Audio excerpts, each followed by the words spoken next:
Hello, welcome to video notes for lesson 6-7. This is factoring completely. Now, basically, the lesson that we're going to do is exactly, and the lesson target is we are going to be factoring completely, meaning it can't be factored any further than what we do. So, first step is going to be to identify a GCF, if possible.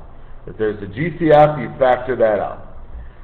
Second step is then going to be to, if you've got a trinomial, factor the trinomial.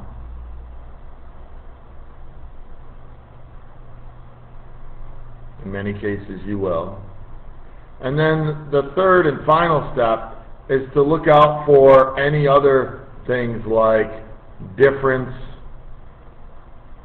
of two perfect squares.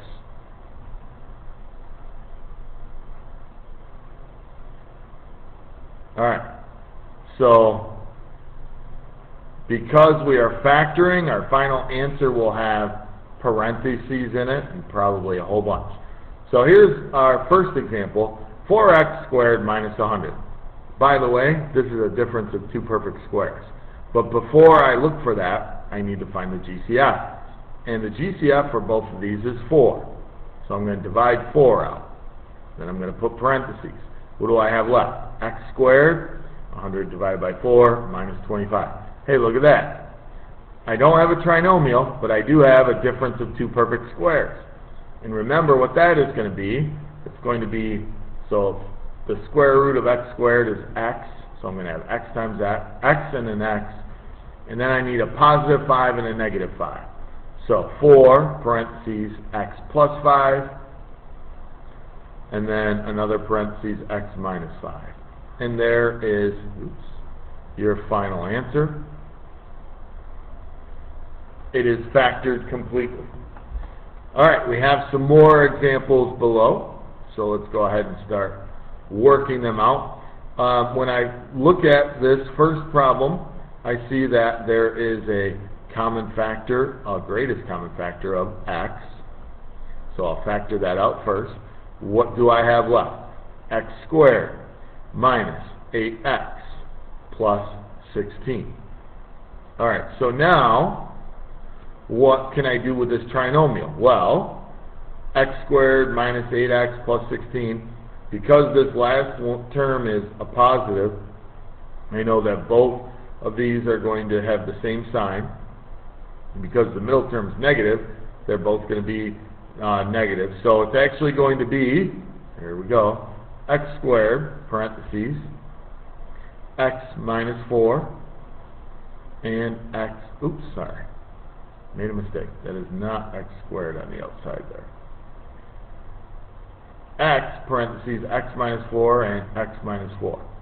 Now, if either one of these were difference of two perfect squares, so if I had an x squared in either one of these, then I would need to go one more step further, but they are not, so I do not need to. Okay, the next one, x to the fourth plus x squared minus 2. I don't see any kind of GCF, so I am going to start factoring. I know x to the fourth comes from x squared and x squared. I got a negative 2 here, so I know I'm going to have a minus and a plus. I have a plus x squared, so I know that's really a plus 1x squared.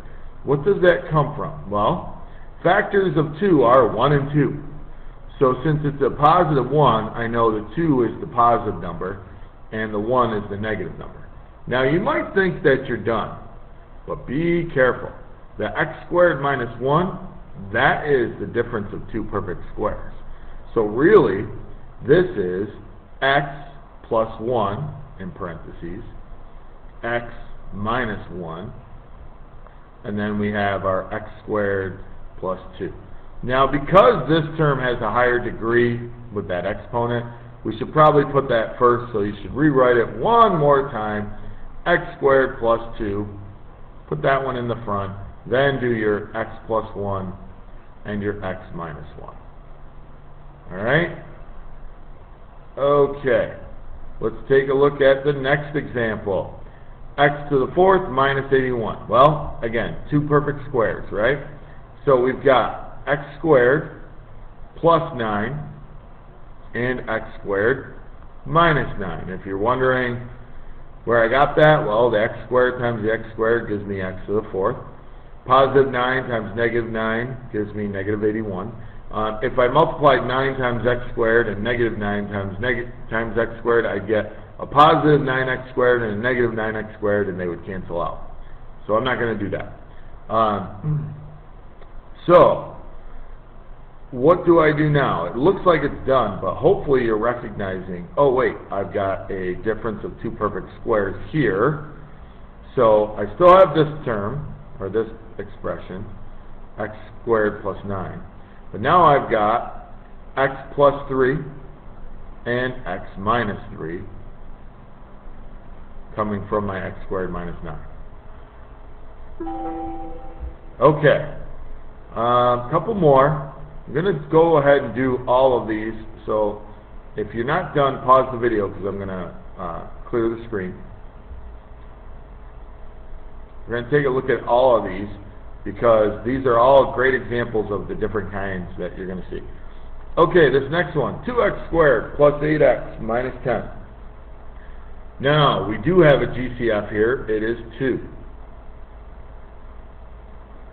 So I write the 2, and then in parentheses, what do I have left? X squared plus 4x minus 5. Be careful. Make sure after you factor out that 2 that you divide all of these by 2. Now I have a trinomial. I can factor that. So what does x squared plus 4x minus 5 come from? Well, because this last term is a negative, I know I have x plus something and x minus something. Negative 5 comes from negative 1 times 5, or 1 times negative 5. Since the middle term is positive, that means it's the 5 that's the positive term. And there's your answer. Now, I don't have any difference of perfect squares, so I'm all done with this. Next one, I have 3x cubed, 6x squared, and 3x. Hopefully you recognize that all of these can be divided by, or you can factor out, a 3x. So, yes, you can factor out variables too. So, 3x, and then I have x squared plus 2x plus 1. So, what does all that come from? So, 3x times x plus 1 and x plus 1. And you are done with this. And then the last one, so again, I can factor out a 2, and when I do that, I get x squared minus 3x plus 2. So what does this come from? My positive 2 tells me they're the same sign. My negative 3 tells me that they're both negative. So I have x minus 1 and x minus 2. Alright, that's it. The next page, there's a whole bunch of practice problems that you get to try on your own. Some of them might be tricky, so if it takes you more than a couple of minutes, well, let's say, give yourself 5, maybe 10 minutes max for each problem. Well, that's a lot. Let's say that if the whole page takes you more than 20, 25 minutes, then you have my permission to stop. So the next page is page 20. You have my permission to stop if you get frustrated. If you are really getting it, then just keep on going, factor away, get really good at this. You get good by practicing.